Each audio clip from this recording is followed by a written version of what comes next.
ପ୍ରେରିତ ତାର 20 ପର୍ବ ଆମେ ଦେଖୁଛୁ 20 ପର୍ବ ଯେତେବେଳେ ଆରମ୍ଭ ହଉଛି ପ୍ରେରିତର ଆଉ ଗୋଟେ ଗଣ୍ଡଗୋଳିଆ ପରିସ୍ଥିତି ଭିତରେ ପାଉଲ ଏକା ଅଛନ୍ତି। ଗଣ୍ଡଗୋଳ ନିବୃତ୍ତ ହେବା ପରେ ତାମାନେ କିଛି ଗୋଟେ ଗଣ୍ଡଗୋଳ ହେଇଥିଲା, ସେଟା ଯେତେବେଳେ ଶେଷ ହେଲା ପାଉଲ ଶିଷ୍ୟମାନଙ୍କୁ ଡକାଇ ସେମାନଙ୍କୁ ଉତ୍ସାହ ଦେଲେ। ପରବର୍ତ୍ତୀ ସମୟରେ ଆମେ ଆକୁ ସମ୍ପୂର୍ଣ୍ଣ ଭାବରେ ବୁଝିବାକୁ ଚେଷ୍ଟା କରିବା, କିନ୍ତୁ ଖାଲି ଏ ପଦ ଗୁଡାକ କହିବାକୁ ମୁଁ ଚାହୁଁଛି ଯୋଉଗୁଡାକି ବର୍ତ୍ତମାନ ଆମମାନଙ୍କର କିଛି ମନରେ ରହିବନି।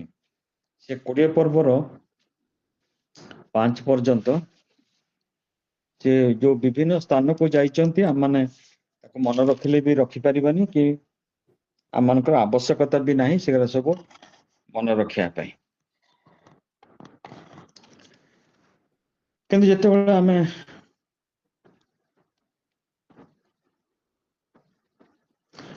ଆମେ ଆସୁଛୁ 7 ପଦକୁ,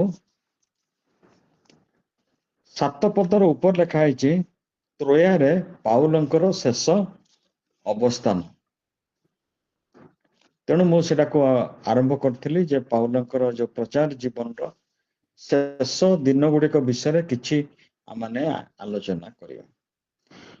ଗୋଟେ ଲୋକ ସେ ପ୍ରଭୁଙ୍କର ଦାସ ଦାସୀ ମାନଙ୍କୁ କଷ୍ଟ ଦଉଥିଲେ, ତାଡ଼ନା ଦଉଥିଲେ, ସେମାନଙ୍କ ବିଚାର ସ୍ଥାନ ମାନଙ୍କକୁ ଆଣିକିରି ସେମାନଙ୍କ ବିରୁଦ୍ଧରେ ସବୁ ଦୋଷାରୋପ କରୁଥିଲେ। ଆଜି ସେଇ ଲୋକ ପ୍ରଭୁଙ୍କ ନିମନ୍ତେ ସାକ୍ଷ୍ୟ ପ୍ରଦାନ କରିବା ପାଇଁକା ବିଭିନ୍ନ ଜାଗାକୁ ଯାଇକିରି ମଣ୍ଡଳୀ ସ୍ଥାପନ କରିଛନ୍ତି। ମଣ୍ଡଳୀ ମାନଙ୍କୁ ଖାଲି ସ୍ଥାପନ କରିନାହାନ୍ତି, ସେମାନଙ୍କୁ ସବୁ ଆହୁରି ଉତ୍ସାହଜନକ ବାକ୍ୟ ଦଉଛନ୍ତି। ଏଇଠି ଦେଖନ୍ତୁ 20 ପର୍ବର 1 ପଦ, ସେମାନଙ୍କୁ ଉତ୍ସାହ ଦେଲେ, ଶିଷ୍ୟମାନଙ୍କୁ ଡକାଇକିରି ଉତ୍ସାହ ଦେଲେ। ପୁଣି 2 ପଦରେ ଦେଖନ୍ତୁ, ସେହି ସମସ୍ତ ଅଞ୍ଚଳ ଦେଇ ଯାତ୍ରା କରି ସେ ଶିଷ୍ୟମାନଙ୍କୁ ବହୁତ ଉତ୍ସାହ ଦେଲେ। ଏସବୁ ପଢିବାର ଉଦ୍ଦେଶ୍ୟ ମୋର ହଉଛି, ମୁଁ ଡିଟେଲ ପଢିଲେ ତ ସମୟ ହବନି ଆଜି ମତେ, ଆମେ ଏକା ପଳେଇ ଆସିବା ସେ 20 ପର୍ବର 32 ପର୍ବର 32 ପଦକୁ ଆସିବା। ସେଠାରେ ଏଭଳି ଭାବରେ ଲେଖାଯାଏ, ଏବେ ମୁଁ ତୁମମାନଙ୍କୁ ପ୍ରଭୁଙ୍କ ଠାରେ ଓ ତାହାଙ୍କ ଅନୁଗ୍ରହର ବାକ୍ୟ ନିକଟରେ ସମର୍ପଣ କରୁଅଛି। ଆଜି ଆମେ କିଛି ସମୟ ଅନୁଗ୍ରହର ବାକ୍ୟ, ପ୍ରଭୁଙ୍କର ଅନୁଗ୍ରହର ବାକ୍ୟ, ମେସେଜ ଅଫ ଗ୍ରେସ୍, ଆଜି ଆମର ଟପିକ ରହିବ ମେସେଜ ଅଫ ଗ୍ରେସ୍। ଏବଂ ସେଟା ପାଇଁକା ସେ କଣ କରୁଛନ୍ତି, ତୁମ୍ଭ ମାନଙ୍କୁ, ତୁମ୍ଭ ମାନେ କିଏ ସବୁ, 17 ପଦ ଦେଖିବା, ମିଲିତରୁ ସେ ଏଫିସକୁ ଲୋକ ପଠାଇ ମଣ୍ଡଳୀର ପ୍ରାଚୀନ ମାନଙ୍କୁ ଆପଣା ନିକଟକୁ ଡକାଇ ଆଣିଲେ। ତାଙ୍କ ସାଙ୍ଗରେ ତ ଅନେକ ଲୋକ ଅଛନ୍ତି, ସେ ଅନେକ ଲୋକଙ୍କ ବିଷୟରେ ବି 4 ପଦରେ 20 ପର୍ବର 4 ପଦରେ ଲେଖା ହେଇଛି, ମୁଁ ସେଟାକୁ ପଢୁନି। କିନ୍ତୁ ତା ଛଡା ଏଫିସରୁ ଲୋକ ପଠେଇକିରି ସେ ମଣ୍ଡଳୀର ପ୍ରାଚୀନ ମାନଙ୍କୁ ଡକାଇ ଆଣିଲେ। ଏବଂ ଅବିକା ଯେତେବେଳେ ସେ କହୁଛନ୍ତି, ଏବେ ମୁଁ ତୁମମାନଙ୍କୁ ପ୍ରଭୁଙ୍କ ଠାରେ ଓ ତାହାଙ୍କ ଅନୁଗ୍ରହର ବାକ୍ୟ ନିକଟରେ ସମର୍ପଣ କରୁଅଛି। ଯୋଉମାନେ ଇଂରାଜୀରେ ପ୍ରାର୍ଥନା କରନ୍ତି, ଆପଣମାନେ ନିଶ୍ଚିନ୍ତ ଶୁଣିଥିବେ, ଖ୍ରୀଷ୍ଟିଆନ ଜଗତରେ ଇଂରାଜୀ ପ୍ରାର୍ଥନାଟା ବହୁତ କମନ।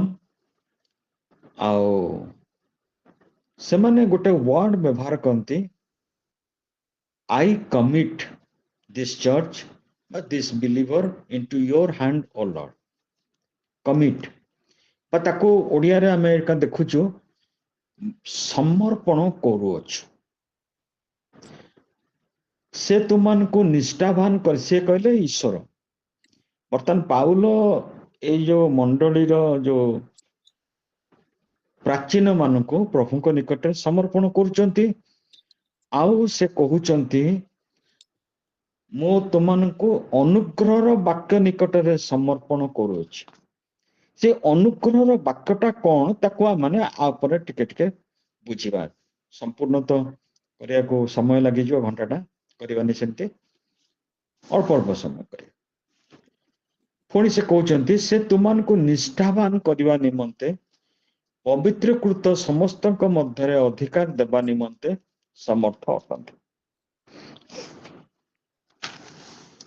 ଆପଣ ଏମିତି ଗୋଟେ ଚର୍ଚ୍ଚ ପାଇବେନି ବା ମଣ୍ଡଳୀ ପାଇବେନି ବା ଲୋକ କଂଗ୍ରିଗେସନ ପାଇବେନି ଯୋଉମାନଙ୍କର କି ସ୍ପିରିଚୁଆଲ ଅଭିବୃଦ୍ଧି ବା ସ୍ପିରିଚୁଆଲ ମ୍ୟାଚୁରିଟି ସମାନ ଲେଭେଲର ଥିବ।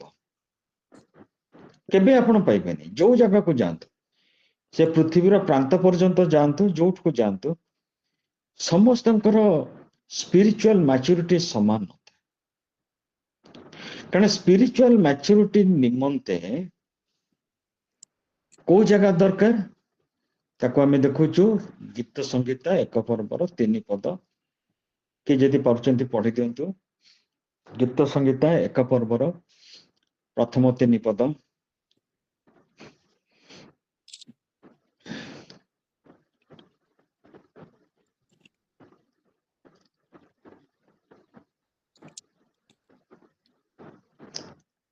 ଠିକ ଅଛି, ମୁଁ କହିଦେଉଛି। ଯେଉଁ ଜନ ଦୁଷ୍ଟମାନଙ୍କ ମନ୍ତ୍ରଣାରେ ଚାଲେ ନାହିଁ, ଅବା ପାପୀ ମାନଙ୍କ ମାର୍ଗରେ ଠିଆ ହୁଏ ନାହିଁ, କି ଅବା ନିନ୍ଦକ ମାନଙ୍କ ସଭାରେ ବସେ ନାହିଁ, ମାତ୍ର ସଦାପ୍ରଭୁଙ୍କ ବ୍ୟବସ୍ଥାରେ ଯାହାର ଆମୋଦ ଥାଏ ଓ ଯେ ଦିବାରାତ୍ର ତାହାଙ୍କର ବ୍ୟବସ୍ଥା ଧ୍ୟାନ କରେ ସେ ଧନ୍ୟ।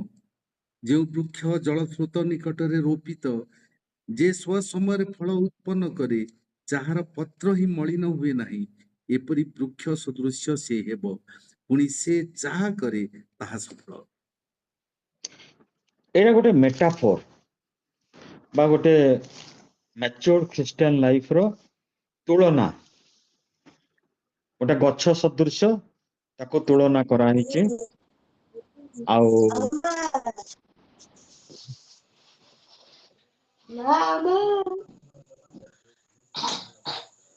ଟିକେ ମ୍ୟୁଟ କରିଦିଅନ୍ତୁ ଭଉଣୀ।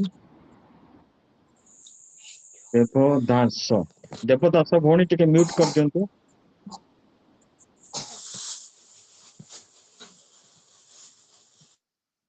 ହଁ, ଠିକ ଅଛି, ଥ୍ୟାଙ୍କ ୟୁ। ଗୋଟେ ଗଛର ଗ୍ରୋଥ ପାଇଁକା ଆଜି ଲଗେଇଦେଲେ କାଲି ସେ ବଡ ହେଇପାରିବନି। ତାର କିଛିଟା ପାରାମିଟର ଅଛି, ଆଉ ସେ ପାରାମିଟର ଭିତରେ ହଉଛି ତାକୁ ନରିଶମେଣ୍ଟ ଦରକାର, ତାକୁ ପ୍ରତି ସମୟରେ ତାକୁ ଜଳସେଚନ ଦରକାର। এই ନରିଶମେଣ୍ଟ ବିଷୟରେ ପିତର ସୁନ୍ଦର ଭାବରେ କହୁଛନ୍ତି। ତାକୁ ଆମେ ପାଇବା ପ୍ରଥମ ପିତର 2 ପର୍ବର 2 ପଦ। ଟିକେ ପଢି ଦିଅନ୍ତୁ।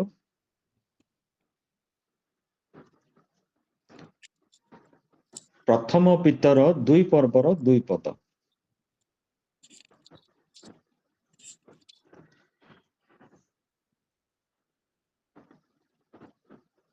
ତାହା ହେଲେ ସମସ୍ତ ପ୍ରକାର ଦୁଷ୍ଟତା, ଛଳ, କପଟ, ଈର୍ଷା ଓ ପରନିନ୍ଦା ପରିତ୍ୟାଗ କରି 3 ପଢି ଭାଇ। 2 ଆଉ 3। ହଁ, ନବଜାତ ଶିଶୁ ତୁଲ୍ୟ ପାରମାର୍ଥିକ ଅମିଶ୍ରିତ ଦୁଗ୍ଧ ପାନ କରିବାକୁ ଇଚ୍ଛା କର, ଯେପରି ତଦ୍ୱାରା ପରିତ୍ରାଣାର୍ଥେ ବୃଦ୍ଧି ପାଇପାର। ଗ୍ରୋଥ ହଉଛି ଫୁଡ ସାଙ୍ଗରେ ରିଲେଟେଡ। ଏମିତି କୌଣସି ଗ୍ରୋଥ ନାହିଁ ୱିଦାଉଟ୍ ଫୁଡରେ ହବ। ସେଥିପାଇଁକା ପିତର କହୁଛନ୍ତି ଯେ ବାକ୍ୟ ପଢିବା ପାଇଁ, ଏବଂ ସେ ବାକ୍ୟ ପରମେଶ୍ୱରଙ୍କର ବାକ୍ୟ।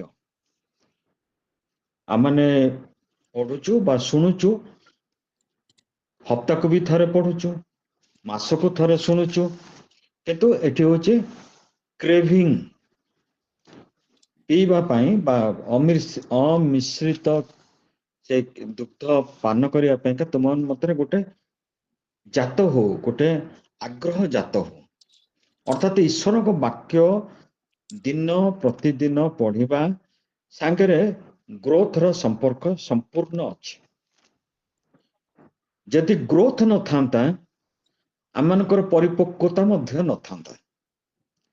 ଏବଂ ଗ୍ରୋଥ ସାଙ୍ଗରେ ଗୋଟେ ବଡ ବିଷୟ ହଉଛି ଲର୍ଣ୍ଣିଂ।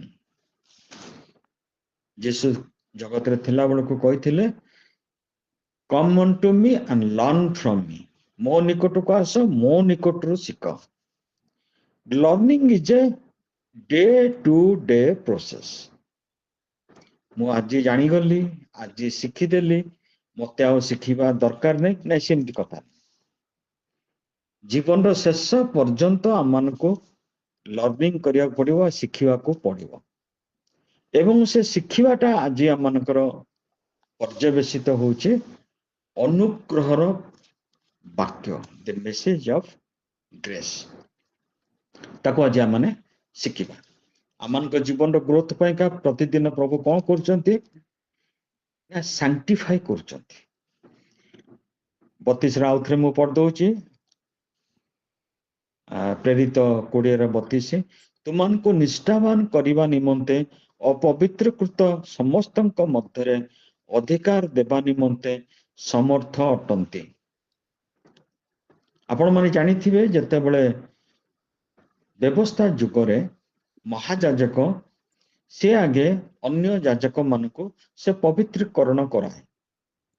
ତାର ଯୋଉ ପ୍ରୋସେସ ମୂଷା ଲେଖିଥିଲେ ସେଇ ଅନୁସାରେ ସମସ୍ତଙ୍କୁ ପବିତ୍ରୀକୃତ କରିସାରିଲା ପରେ ସେମାନେ ସେବା କାର୍ଯ୍ୟ କରନ୍ତି ମନ୍ଦିରରେ। ଠିକ ସେଇଭଳି ପ୍ରଭୁ ଆମମାନଙ୍କୁ ସାଙ୍କ୍ଟିଫାଇ କରନ୍ତି, ପବିତ୍ରୀକୃତ କରନ୍ତି। କରିବା ଦ୍ୱାରା କଣ ହୁଏ, ଆମେ ସମସ୍ତଙ୍କ ମଧ୍ୟରେ ଅଧିକାର ପାଇଥାଉ। ଦି ମେନ୍ ପର୍ପୋଜ ଆମର ସାଙ୍କ୍ଟିଫିକେସନ ର ହଉଛି ଆମେ ସାଧୁମାନଙ୍କ ମଧ୍ୟରେ ଅଧିକାର ପାଇବ। ସେଇ ଉପରେ ଆଜି ଆମମାନଙ୍କର ଚିନ୍ତାଧାରା। ପ୍ରଥମେ ପଢନ୍ତୁ କଲୋସୀ 3:24।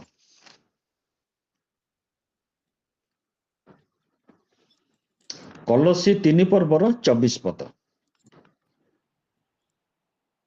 ପ୍ରଭୁଙ୍କ ପ୍ରଭୁଙ୍କ ଠାରୁ ଉତ୍ତରାଧିକାର ରୂପ ପୁରସ୍କାର ଯେ ପାଇବ, ଏହା ତ ତୁମ୍ଭେମାନେ ଜାଣ। ତୁମ୍ଭେମାନେ ପ୍ରଭୁ ଖ୍ରୀଷ୍ଟଙ୍କର ସେବା କର। ଅନୁଗ୍ରହର ବାକ୍ୟ ଯେତେବେଳେ ପାଉଲ ଏଠି ଆମର ପ୍ରାଚୀନ ମାନଙ୍କୁ ସବୁ କହୁଛନ୍ତି, ସେଇଟା ଏମିତି ସାଧାରଣ ବାକ୍ୟ ନୁହେଁ। କଣ କଣ ତା ମଧ୍ୟରେ ସଂଶ୍ଳିଷ୍ଟ ଅନୁଗ୍ରହ ବାକ୍ୟ, ଦ ମେସେଜ ଅଫ ଗ୍ରେସ୍ ଭିତରେ କଣ କଣ ରହିବ, ତାକୁ ମଧ୍ୟ ସେ ଭିନ୍ନ ଭିନ୍ନ ଜାଗାରେ ସେ ଭିନ୍ନ ଭିନ୍ନ ଚିଟାଉରେ ସେ ଲେଖିଛନ୍ତି। ଏଠି ଆମେ ଦେଖିଲୁ ଯେ ସେ ଈଶ୍ୱରଙ୍କ ଠାରୁ ପୁରସ୍କାର ପାଇବ, ଈଶ୍ୱରଙ୍କ ଠାରୁ ଅଧିକାର ପାଇବ। ଆମେ ଯେକୌଣସି ସମୟରେ ପିଲାଟିକୁ ଯେତେବେଳେ ହୋମୱାର୍କ ଦଉ ବା କିଛି ଗୋଟେ ତାକୁ କାର୍ଯ୍ୟ କରିବା ପାଇଁ ତାକୁ କହୁ, ତା ପଛ ସାଇଡରେ ଗୋଟେ କଥା ଥାଏ, ତୁ ଏଇଟା କଲେ ମୁଁ ଏଇଟା ଦେବି। ଦେଖେ ତୁ ଚାହୁଁଥିଲୁ ନା ଅମୁକ ବିଷୟଟା, ତୁ ଆଜି ଏଟା ସାରିଦେ, ଏ ପାଠଟା ପଢିଦେ, ଆଉ ମୁଁ ତତେ ଏଟା ନିଶ୍ଚିନ୍ତ ଅଫିସରୁ ଆସିଲା ବେଳକୁ ତୋ ପାଇଁ ଆଣିବି। ଗୋଟେ ତା ପାଇଁ ଗୋଟେ ରିୱାର୍ଡ, ଗୋଟେ ପୁରସ୍କାର ତାକୁ ଗୋଟେ ଆମେ ବ୍ୟବସ୍ଥା କରିଥାଉ, ନହେଲେ ତାର ଇଣ୍ଟରେଷ୍ଟ କାହିଁ ବଢିବ। ଏକ୍ଜାକ୍ଟଲି ସେଇ ରକମ ପ୍ରଭୁ ଆମମାନଙ୍କ ପାଇଁ କିଛି ଇଣ୍ଟରେଷ୍ଟ କ୍ରିଏଟ କରିବା ପାଇଁକା ଆଉ ତାକୁ ତା ଭିତରେ ତାକୁ ସମସ୍ତଙ୍କୁ ରଖିଛନ୍ତି ଅନୁଗ୍ରହର ବାକ୍ୟ ବା ମେସେଜ ଅଫ ଗ୍ରେସ୍। ଦ୍ୱିତୀୟଟା ପ୍ରେରିତ ତାର 26:18। ପ୍ରେରିତ 26:18।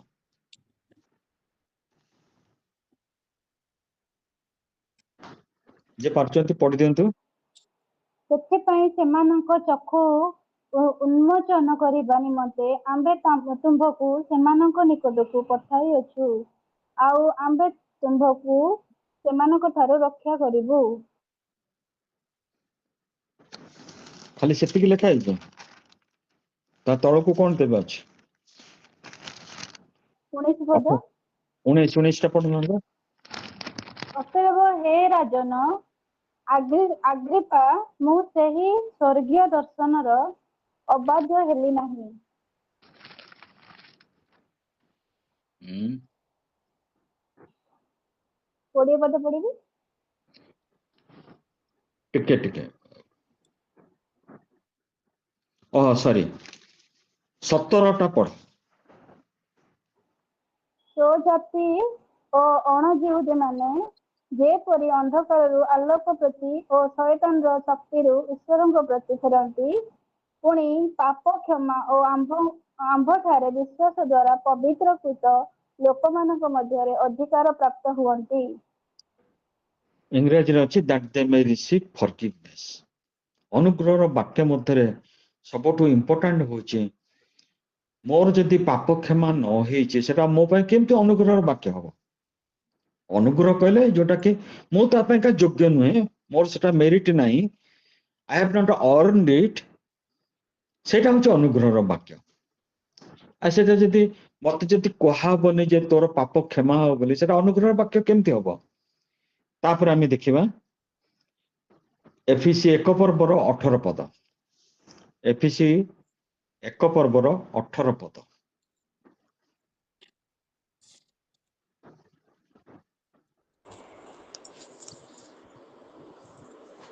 ସେଥିରେ ତୁମ୍ଭମାନଙ୍କର ଆନ୍ତରିକ ଚକ୍ଷୁ ପ୍ରସନ୍ନ ହୁଅନ୍ତେ।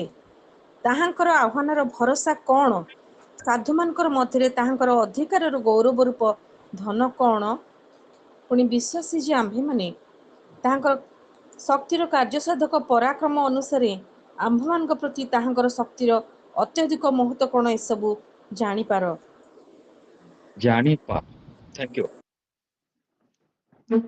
ସବୁଠୁ ବଡ ବିଷୟ ହଉଛି ଆମେ ଭାବୁଛୁ ଆମେ ନିଜେ ନିଜେ ଆତ୍ମିକ ଭାବରେ ପରିପକ୍ୱ ହଉଛୁ, ନୁହେଁ।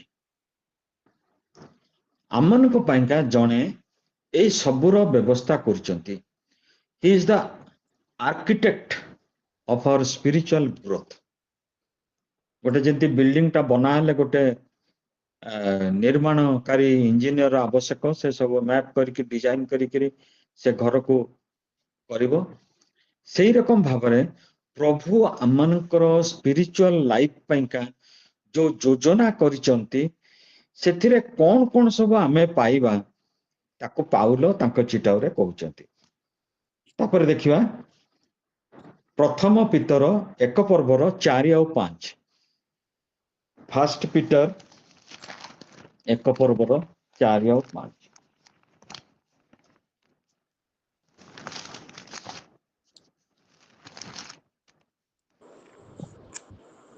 ଅର୍ଥାତ୍ ଯେଉଁ ଅକ୍ଷୟ ଅକଳଙ୍କିତ ଅଜର ଅଧିକାର ତୁମମାନଙ୍କ ନିମନ୍ତେ ସ୍ୱର୍ଗରେ ସଞ୍ଚିତ ହୋଇଅଛି, ତାହା ପାଇବା ନିମନ୍ତେ ଆପଣଙ୍କ ମହାଦୟାରେ ଆମ୍ଭମାନଙ୍କୁ ପୁନର୍ଜନ୍ମ ଦେଇଅଛନ୍ତି।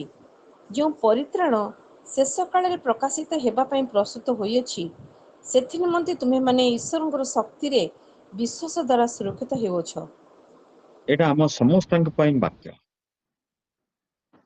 ପ୍ରଭୁ ଯଦି ଆମକୁ ସୁରକ୍ଷା ନ ଦେବେ, କେତେ ସମୟ ଲାଗିବ ଆମର ପତନ? ବହୁତ ଶୀଘ୍ର।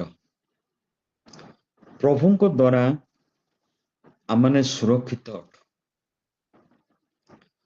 ତୁମାନେ ଈଶ୍ୱରଙ୍କ ଶକ୍ତିରେ ବିଶ୍ୱାସ ଦ୍ୱାରା, ଆଉ ବିଶ୍ୱାସ ନ କଲେ ଆମେ ପ୍ରଭୁଙ୍କର ପ୍ରୋଟେକ୍ସନ ପାଇପାରିବା ନାହିଁ।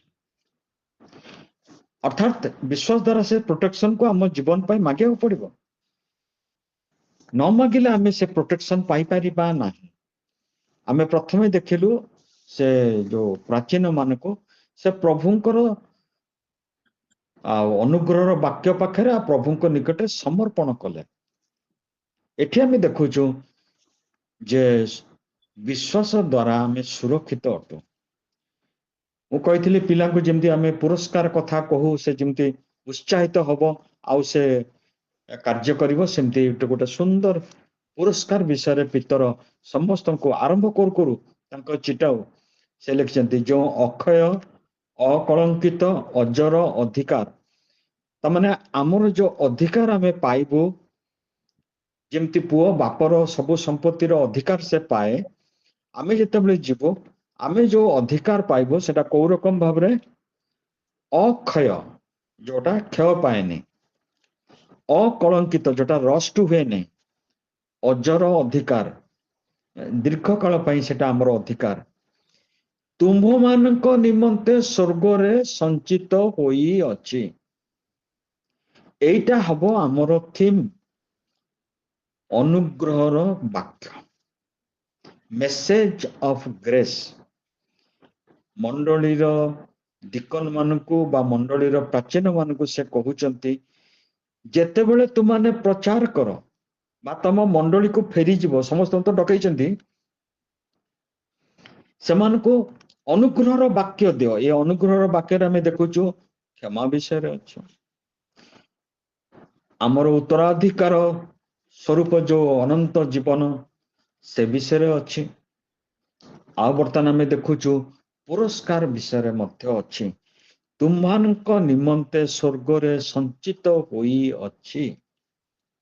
ଏଠି ଆମମାନେ ସୁରକ୍ଷିତ ହୋଇଅଛୁ, ସେଠି ଆମଙ୍କର ଧନ ସ୍ୱର୍ଗରେ ସଞ୍ଚିତ ହୋଇଅଛି। ତେଣୁ କୌଣସି ବିଷୟ ବା କୌଣସି ବିଷୟ ଯେତେବେଳେ ଆମେ ଅନ୍ୟମାନଙ୍କୁ ଶିକ୍ଷା ଦବା, ଚେତନା ଦବା, ତାଙ୍କୁ ମଧ୍ୟ ଉତ୍ସାହର ବାକ୍ୟ ଦବା। ମୁଁ ସେଠି କହୁଥିଲି ପ୍ରେରିତ 20ରେ 2 ଜାଗାରେ ଲେଖା ହେଇଛି ଉତ୍ସାହ ଦିଅ। ଏ ଶୁଖିଲା ଶୁଖିଲା ବାକ୍ୟ ଦେଲେ ପ୍ରଭୁ ତୁମକୁ କ୍ଷମା କରିଦେଲେ, ପ୍ରଭୁ ତୁମର ରୋଗ ସୁସ୍ଥ କରିଦେଲେ, ଶୁଖିଲା ବାକ୍ୟରେ ତାର ଉତ୍ସାହ କଣ ବଢିବ? ବାକ୍ୟରେ ଯୋଉ ଜାଗାରେ ତାକୁ ଏଇ ସୁନ୍ଦର ସୁନ୍ଦର ବାକ୍ୟର ବିଷୟରେ ଲେଖା ହେଇଛି ତାକୁ ସେଟା କୁହ। ବା ଆମମାନଙ୍କୁ ପ୍ରଭୁ ଆଜି ସେଟା କହିବାକୁ ଚାହୁଁଛନ୍ତି, ଆମମାନଙ୍କର କର୍ତ୍ତବ୍ୟ ହଉଛି ଅନ୍ୟମାନଙ୍କୁ ବାକ୍ୟ ପ୍ରତି ଯେତେବେଳେ ଆକର୍ଷଣ କରିବା, ବା ଆଜି ଆମର ଯୋଉ ଟପିକ ହଉଛି ମେସେଜ ଅଫ ଗ୍ରେସ୍, ଅନୁଗ୍ରହ, ଆପଣଙ୍କ ପ୍ରତି ଅନୁଗ୍ରହ, ମୋ ପ୍ରତି ବି ଅନୁଗ୍ରହ, କିଛି ଆମମାନଙ୍କର ମେରିଟ ଯୋଗୁଁ ଆମେ କିଛି ପାଇନୁ, ସେ ଅନୁଗ୍ରହର ବାକ୍ୟ ମଧ୍ୟରେ ଏଇ ସବୁ ବିଷୟ ରଖ। କଣ ସବୁ ଧନ ସ୍ୱର୍ଗରେ ସଞ୍ଚୟ ହଉଛି, ଆଉ ତାହା ପାଇବା ନିମନ୍ତେ ଆପଣ ମହାଦୟରେ ଆମମାନଙ୍କୁ ପୁନର୍ଜନ୍ମ ଦେଇଅଛନ୍ତି। ପୁନର୍ଜନ୍ମ ବିଷୟ ଯେତେବେଳେ ଉଠେ, ସେତେବେଳକୁ କଥା ଉଠେ ଆମେ ସେ ପୁନର୍ଜନ୍ମ ଦ୍ୱାରା ଆମେ ଈଶ୍ୱରଙ୍କ ରାଜ୍ୟରେ ପ୍ରବେଶ କଲୁ। ସେଇଠି ବିଷୟରେ ଯୀଶୁ ଗୋଟେ ସୁନ୍ଦର ଭାବରେ ସେ ବୁଝେଇଥିଲେ, ଗୋଟେ ତାଙ୍କ ପାଖକୁ ଆସିଥିବା, ସେଟା ଆପଣ ମାନେ ପାଇପାରିବେ ଯୋହନ ଲିଖିତ ସୁସମାଚାର ତାର 3 ପର୍ବର 3 ପଦ। ଯୀଶୁ ଯୋହନ, ତାହାଙ୍କୁ ଉତ୍ତର ଦେଲେ ହଁ, ଯୀଶୁ ତାହାଙ୍କୁ ଉତ୍ତର ଦେଲେ, ସତ୍ୟ ସତ୍ୟ ମୁଁ ତୁମକୁ କହୁଅଛି, ପୁନର୍ବାର ଜନ୍ମ ନହେଲେ କେହି ଈଶ୍ୱରଙ୍କର ରାଜ୍ୟ ଦେଖିପାରେ ନାହିଁ। ସେଟା ହଉଛି ବିଗିନିଂ। ଏଇଠି ପିତର ସେଟା କହୁଛନ୍ତି, କାରଣ ପିତର ସେଇ ଜାଗାରେ ଥିଲେ, ସେ ରାତ୍ରି କାଳରେ ଯେତେବେଳେ ଆସିଥିଲେ ପିତର ସେଠି ଥିଲେ, ପିତର ଶୁଣିଛନ୍ତି ଯୀଶୁ କହିବାଟା, ପିତର ସେଟାକୁ ରିପିଟ କରୁଛନ୍ତି। ସେ ଆମମାନଙ୍କୁ ପୁନର୍ଜନ୍ମ ଦେଇଅଛନ୍ତି। ଖ୍ରୀଷ୍ଟଙ୍କ ରାଜ୍ୟରେ ଆମେ ଜନ୍ମ ପାଇଲା ପରେ ଆମର ଗ୍ରୋଥ ଷ୍ଟାର୍ଟ ହବ, ଏବଂ ଗ୍ରୋଥ ପାଇଁକା ଦରକାର ଆମ ଭିତରେ ଗୋଟେ କ୍ରେଭିଂ, ଯୋଉଟା ପିତର ଲେଖିଛନ୍ତି, ଯେ ସେଇ ଆଉ ସେ କ୍ରେଭିଂ ର ମୂଳ ବିଷୟ ହଉଛି ଅନୁଗ୍ରହର ବାକ୍ୟ ବା ମେସେଜ ଅଫ ଗ୍ରେସ୍। ତାପରେ ଆମେ ଦେଖିବା ଏଫିସି 5 ପର୍ବର 5 ପଦ। ଏଫିସି 5 ପର୍ବର 5 ପଦ।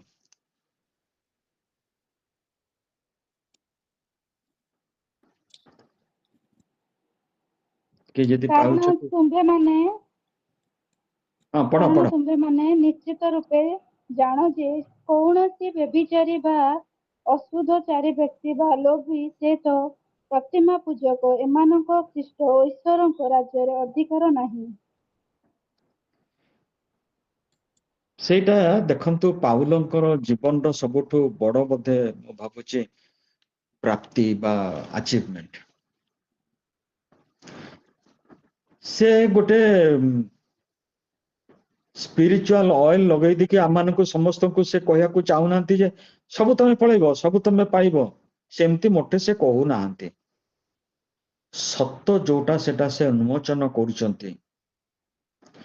ଯୋଉମାନେ ଶାରୀରିକ ଭାବରେ ଜୀବନ କାଟୁଛନ୍ତି, ପାପରେ ଜୀବନ କାଟୁଛନ୍ତି, ବ୍ୟଭିଚାରରେ ଜୀବନ କାଟୁଛନ୍ତି, ଏଇ ସମସ୍ତ ଲୋକ କେବେ ଆଶା କରିବେନି ସେମାନେ ସ୍ୱର୍ଗରେ ସେ ସଞ୍ଚିତ ଧନର ହଉ ମହାଦୟାରେ ସେ ସବୁ ପାଇବା ପାଇଁ ମୋଟେ ଇଚ୍ଛା କର ନାହିଁ, ପାଇବ ନାହିଁ। କେତେ କଡୁଆ ଭାଷା ସେ ବ୍ୟବହାର କରୁଛନ୍ତି ପାଉଲ ଚାହାନ୍ତି। ଏଇଟା ମଧ୍ୟ ଆସୁଛି ମେସେଜ ଅଫ ଗ୍ରେସ୍। ଗ୍ରେସରେ ତମେ ପବିତ୍ର ବା ପୁନର୍ଜନ୍ମ ପାଇଗଲ ବୋଲି ତା ନୁହେଁ ଯେ ଯାହା ଇଚ୍ଛା ତାହା କରିଚାଲିବ, ତମ ଶରୀରକୁ ନଷ୍ଟ କରିଚାଲିବ, ପାପରେ ତାକୁ ବୁଡେଇ ଦବ। ନା ନା ନା ନା, ମେସେଜ ଅଫ ଗ୍ରେସରେ ମଧ୍ୟ ସତର୍କ ବାଣୀ ଦିଆ ହଉଛି, କୁହା ହଉଛି ଏ ଶରୀର ତୁମର ନୁହେଁ, ରକ୍ତରେ ମୁଁ କିଣିଛି, ଆପରେ 100% ରାଇଟ୍ ମୋର ଅଛି। ତମେ ତା କାହିଁକି ନେଇକରି ଅନ୍ୟ ଜାଗାରେ ବ୍ୟବହାର କରୁଛ? କାହିଁ ପାପରେ ତାକୁ ସମୟ କଟଉଛ? କାହିଁ ଶାରୀରିକ ଅଭିଳାଷରେ ସମୟ କଟଉଛ? ସେମାନଙ୍କ ପାଇଁକା ସେମାନେ ପ୍ରବେଶ ତ କରିପାରିବେନି। ଆଉ ସେ ସଞ୍ଚିତ ଅଧିକାର କୋଉଠୁ ପାଇବେ, ନା ଉତ୍ତରାଧିକାରୀ କୋଉଠୁ ପାଇବେ, ନା କଣ କରିବେ? ଗଲା। ବର୍ତ୍ତମାନ ଆସୁଛି ଏବ୍ରି ତାର 9 ପର୍ବର 15। ଏବ୍ରି 9 ପର୍ବର 15।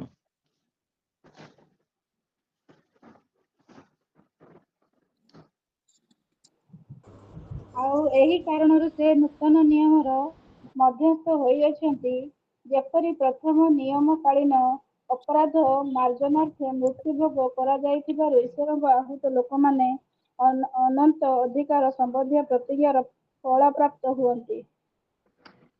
ଈଶ୍ୱରଙ୍କ ଦ୍ୱାରା ଆହୁତ ଲୋକମାନେ ଅନନ୍ତ ଜୀବନର ଫଳ ପ୍ରାପ୍ତ ହୁଅନ୍ତି। ଆମମାନଙ୍କୁ ଏପର୍ଯ୍ୟନ୍ତ ଫଳ ମିଳିନାହିଁ, ସ୍ୱର୍ଗରେ ଯୋଉ ସଞ୍ଚିତ ହୋଇଛି ତାକୁ ଆମକୁ ମିଳିନାହିଁ। ସେଥିପାଇଁ ସେ ଆମମାନଙ୍କୁ ଅନୁଗ୍ରହ କରିଛନ୍ତି। ଏଇଟା ମେସେଜ ଅଫ ଗ୍ରେସରେ ଯାଉଛି ଯେ ଯେମିତି ଆମେ ସେ ଫଳ ପ୍ରାପ୍ତି ହବା। ଆଚ୍ଛା, ତାପରେ ଦେଖିବା ଜିହୁଦା, ସେ ଗୋଟେ ତ ପର୍ବ ସେଟା, ଜିହୁଦା 24 ଆଉ 25 ପଦ, ଯୋଉଟା କି ପ୍ରକାଶିତ ବାକ୍ୟ ପୂର୍ବରୁ ଅଛି। ସେ ଯୋହନଙ୍କର ପୂର୍ବ। ଯେ ତୁମ୍ଭମାନଙ୍କୁ ଝୁଣ୍ଟିବାରୁ ରକ୍ଷା କରିବାକୁ ପୁଣି ଆପଣା ଗୌରବ ସମ୍ମୁଖରେ ମହାନନ୍ଦରେ ନିର୍ଦ୍ଦୋଷ ରୂପେ ଉପସ୍ଥିତ କରିବାକୁ ସକ୍ଷମ, ଯିଏ ଆମ୍ଭମାନଙ୍କ ପ୍ରଭୁ ଯୀଶୁ ଖ୍ରୀଷ୍ଟଙ୍କ ଦ୍ୱାରା ଆମ୍ଭମାନଙ୍କ ତ୍ରାଣକର୍ତ୍ତା, ଏକମାତ୍ର ଈଶ୍ୱର, ଗୌରବ, ପ୍ରତାପ, ପରାକ୍ରମ ଓ କର୍ତ୍ତାପଣ ଅନାଦିକାଳ ବର୍ତ୍ତମାନ ଓ ଯୁଗେ ଯୁଗେ ତାହାଙ୍କର। ଆମେନ୍। ଏଠି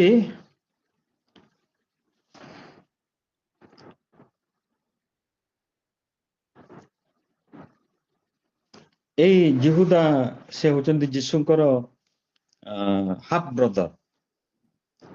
ଆଉ ପ୍ରଥମ ପଦଟା ଦେଖନ୍ତୁ, ଜିହୁଦା ଯୀଶୁଖ୍ରୀଷ୍ଟଙ୍କ ଜଣେ ଦାସ, ଯାକୁବଙ୍କର ଭ୍ରାତା, ଯେଉଁମାନେ ଆହୁତ ପିତା ଈଶ୍ୱରଙ୍କର ପ୍ରିୟ ପାତ୍ର। କେତେ ଗୁଡା ଡେଫିନେସନ ଆମ ପାଇଁକା ଅଛି। ଆମେ ଆହୁତ, ପିତା ଈଶ୍ୱରଙ୍କର ଦ୍ୱାରା ଆମେ ପ୍ରିୟ ପାତ୍ର, ଯୀଶୁ ଖ୍ରୀଷ୍ଟଙ୍କ ନିମନ୍ତେ ସୁରକ୍ଷିତ। ଅବିକା ଗୋଟେ ପଦରେ ଆମେ ପଢୁଥିଲୁ ସୁରକ୍ଷିତ। ପ୍ରଥମଟା ହେଲା ଆହୁତ, ଦ୍ୱିତୀୟ ହେଲା ପ୍ରିୟ ପାତ୍ର, ଆଉ ଶେଷକୁ ହେଲା ସୁରକ୍ଷିତ। ସେମାନଙ୍କ ନିକଟକୁ ପତ୍ର ଲେଖୁଅଛି, ନଟ୍ ଫର ଅଲ୍। ଏଇ ଯୋଉ ଶେଷ ଯୋଉ 24-25ଟା, ଏଟା ସମସ୍ତଙ୍କ ପାଇଁ ନୁହେଁ। ଯୋଉମାନେ ତାଙ୍କର ପ୍ରିୟ ପାତ୍ର, ଖ୍ରୀଷ୍ଟଙ୍କ ନିମନ୍ତେ ସୁରକ୍ଷିତ, ଆହୁତ, ସେମାନଙ୍କୁ କୋଉ ଭଳି ଭାବରେ ପ୍ରୋଟେକ୍ସନ ପ୍ରଭୁ ଦଉଛନ୍ତି ତା ବିଷୟରେ ଲେଖା ହେଇଛି। ଅନେକ ଲୋକ ଭାବୁଛନ୍ତି it is for all. No, not at all. ଯେ ତୁମମାନଙ୍କୁ ସ୍ଖଳନରୁ ରକ୍ଷା, ସେ କିଭଳି ଭାବରେ ପ୍ରୋଟେକ୍ସନ ଦଉଛନ୍ତି ତାର ବର୍ଣ୍ଣନାଟା 24-25ରେ ଲେଖା ହେଇଛି, ବା 1ର ଆନାଲିସିସଟା କରାହେଇଛି 24 ଆଉ 25 ଶେଷରେ।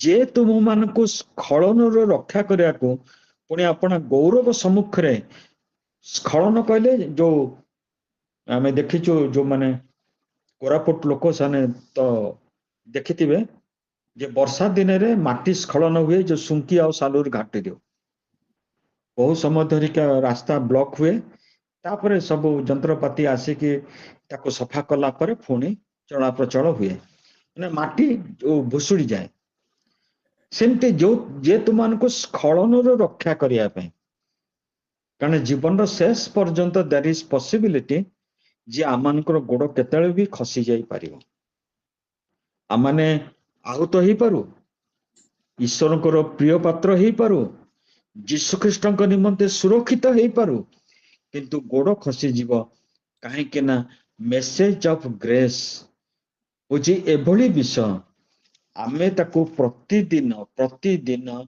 ତାକୁ ପଢିବାର ଅଛି ଖାଲି ପଢିଲେ ହବନି ଏକ୍ସରସାଇଜ କରିବାର ଅଛି ଏକ୍ସରସାଇଜ ହେଉଛି କଣ ଅନ୍ୟକୁ କହିବାର ଅଛି ଅନ୍ୟ ସାଙ୍ଗରେ ସେୟାର କରିବାର ଅଛି ଦ୍ୟାଟ ଇଜ ଏକ୍ସରସାଇଜ ଏବଂ ସେଇମାନଙ୍କ ପାଇଁକା ଅତି ସୁନ୍ଦର ଗୌରବମୟ ପ୍ରତିଜ୍ଞା ଲାଷ୍ଟକୁ ରଖା ହଉଛି ଆଉ ସେଇଟାକୁ ଲେଖା ହଉଛି ସ୍ତବଗାନ ନିଶ୍ଚିତ ପ୍ରଭୁଙ୍କର ଯୋଜନା ଅତି ମହାନ ଚମତ୍କାର ସେ ପୁଣି ଆମମାନଙ୍କୁ ଈଶ୍ୱରଙ୍କର ଗୌରବ ସମ୍ମୁଖରେ ଖାଲି ଆନନ୍ଦ ତ ନୁହେଁ ମହାନନ୍ଦରେ ଆମମାନଙ୍କୁ ନିର୍ଦ୍ଦୋଷ ରୂପେ ଉପସ୍ଥିତ କରିବା ପାଇଁକା ସକ୍ଷମ ଅଟନ୍ତି ଟିଚର ମାନେ ସାଧାରଣତଃ ପିଲାମାନଙ୍କୁ ହୋଲିଷ୍ଟିକ ଡେଭଲପମେଣ୍ଟ ମାନେ ହୋଲିଷ୍ଟିକ କଲେ ସାମଗ୍ରିକ ବିକାଶ ତାର ମାନସିକ ବିକାଶ ହବ ତାର ଶିକ୍ଷାଗତ ବିକାଶ ହବ ତାର ଆଧ୍ୟାତ୍ମିକ ବିକାଶ ହବ ରିପୋର୍ଟ କାର୍ଡ ପଛଆଡେ ସବୁ ଥିବ କୋଉ ସ୍କୁଲରେ ଥାଏ କଣ ମୁଁ ଜାଣିନି କିନ୍ତୁ ଏ ଡିପିଏସ୍ ରେ ମୁଁ ଥାଏ ମୋ ସ୍ତ୍ରୀ ଯେହେତୁ ଟିଚର ଥିଲା ମୁଁ ଦେଖିଛି ତାକୁ ସବୁ ସେ ଫିଲ୍ଅପ୍ କରିବାକୁ ପଡିବ ସେ ପିଲା ବିଷୟରେ ସେ କଣ କଣ ଜାଣିଛି ତାର କେମିତି ଡେଭଲପମେଣ୍ଟ ହଉଛି ତାକୁ ସବୁ ତାର ଅଛି ଲେଖିବାକୁ ପଡିବ ସେମିତି ନିର୍ଦ୍ଦୋଷ ରୂପେ ଉପସ୍ଥିତ କରିବା ପାଇଁକା ସୁରକ୍ଷିତ ତ ହେଇଯିବା କେତେ ଦୂର ଆମେ ନିର୍ଦ୍ଦୋଷ ତାରି ଉପରେ ନିର୍ଭର କରୁଛି ଆମମାନଙ୍କର ମହାନନ୍ଦରେ ସେ ପ୍ରଭୁ ଆମମାନଙ୍କ ପାଇଁ କେତେ କାର୍ଯ୍ୟ କରୁଛନ୍ତି ଆପଣ ଖାଲି ଦେଖନ୍ତୁ ସ୍ଖଳନରୁ ରକ୍ଷା କରୁଛନ୍ତି ଆମମାନେ କିଭଳି ନିର୍ଦ୍ଦୋଷ ରୂପେ ତାହାଙ୍କ ସମ୍ମୁଖରେ ଦଣ୍ଡାୟମାନ ହବୁ ତାହା ପାଇଁ ମଧ୍ୟ ସେ ମନୋଯୋଗ କରୁଛନ୍ତି ଅନେକ ସମୟରେ ଦେଖିଥିବେ ବହୁତ ଲୋକ ସାକ୍ଷ୍ୟ ଦିଅନ୍ତି ମୁଁ ଏଇଟା କହିବା ପାଇଁ ଯାଉଥିଲି ଆଉ ଏଇଟା କହିଥିଲେ ବହୁତ ଅନର୍ଥ ହେଇଥାନ୍ତା କିନ୍ତୁ ମୋ ପାଟିକୁ ଗୋଟେ କିଏ ବନ୍ଦ କରିଦେଲା କେହି ବନ୍ଦ କରିନାହାନ୍ତି ପବିତ୍ର ଆତ୍ମା ହିଁ ବନ୍ଦ କଲେ ସେ ଆମମାନଙ୍କୁ ସବୁବେଳେ ନିର୍ଦ୍ଦୋଷ କରି ରଖିବା ପାଇଁ ଚାହୁଁଥିଲେ ଅବ୍ରାହମ ଭୁଲ କଲେ ଅବ୍ରାହମ ମିଛ କଥା କହିଲେ କିନ୍ତୁ ଅବିମେଲେକୁ ପ୍ରଭୁ ଦର୍ଶନ ଦେଇକି କହିଲେ ତୁମେ ତାର ସ୍ତ୍ରୀ କାହିଁ ରଖିଛ ମୁଁ ଜାଣିନଥିଲି ନା ସେ ଗୋଟେ ପ୍ରଫେଟ ଅବ୍ରାହମଙ୍କ ବିଷୟରେ କୌଣସି ନେଗେଟିଭ ନାଇଁ ସେ ମୁଁ ଜାଣିନଥିଲି ତାକୁ ସିନା ଆହ୍ୱାନ କଲି ସେ କଲଦୀୟ ମାନଙ୍କ ଦେଶରୁ ସେ ମିଛଟା ହଁ ମୁଁ ଜାଣୁଛି ସେ ମିଛ କଥା କହିଦେଇଛି ଆଉ ନାଇଁ ସେମିତି ୱାର୍ଡ ମୋଟେ ବ୍ୟବହାର ବି କରୁନାହାନ୍ତି ମୂଷାଙ୍କ ପାଇଁ ମଧ୍ୟ ସେମିତି ୱାର୍ଡ ବ୍ୟବହାର କରୁନାହାନ୍ତି ମୂଷା ଗୋଟେ କୋଉ ସ୍ତ୍ରୀକୁ ଲୋକ ଆଣି ରଖିଲେ ତାଙ୍କ ଭାଇ ଭଉଣୀ କ୍ରିଟିସାଇଜ କଲେ ମୂଷା ଈଶ୍ୱର ଗୋଟେ ୱାର୍ଡ ସୁଦ୍ଧା ବ୍ୟବହାର କରୁନାହାନ୍ତି କାରଣ ସେ ସବୁବେଳେ ଚାହାନ୍ତି ଆମେ ଯେମିତି ନିର୍ଦ୍ଦୋଷ ରୂପେ ଉପସ୍ଥିତ ସେ ଆମକୁ ପ୍ରଭୁଙ୍କ ନିକଟରେ କରିବେ ଯେ ଆମମାନଙ୍କର ପ୍ରଭୁ ଯୀଶୁ ଖ୍ରୀଷ୍ଟଙ୍କ ଦ୍ୱାରା ଆମମାନଙ୍କ ତ୍ରାଣକର୍ତ୍ତା ଏକମାତ୍ର ଈଶ୍ୱର ଗୌରବ ପ୍ରତାପ ପରାକ୍ରମ କର୍ତ୍ତାପଣ ଅନାଦି କାଳ ବର୍ତ୍ତମାନ ଯୁଗେ ଯୁଗେ ତାହାଙ୍କର ହଉ ଏ ହଉଛି ଅନୁଗ୍ରହର ମେସେଜର କିଛି ଅଂଶ ଆଜି ଆମେ ଶୁଣିଲୁ ନିଶ୍ଚିନ୍ତ ପ୍ରଭୁ ଆପଣମାନଙ୍କୁ ଆଶୀର୍ବାଦ କରିବେ ଆମମାନଙ୍କ ଉପରେ କେତେ ବଡ଼ ଦାୟିତ୍ୱ ଏ ବାକ୍ୟ ଦିଏ ଆମେ ତ ଶୁଣିଲୁ ଆମେ ତାକୁ ଅନ୍ୟମାନଙ୍କ ପାଖରେ ତାକୁ ମଧ୍ୟ କହିବାକୁ ପଡିବ ଯେ what is the message of grace ପ୍ରଭୁ ଏ ଅଳ୍ପ ଚିନ୍ତା ଉପରେ ଆଶୀର୍ବାଦ କରନ୍ତୁ ସମସ୍ତଙ୍କୁ ଧନ୍ୟବାଦ ପ୍ରେଜ୍ ଦ ଲର୍ଡ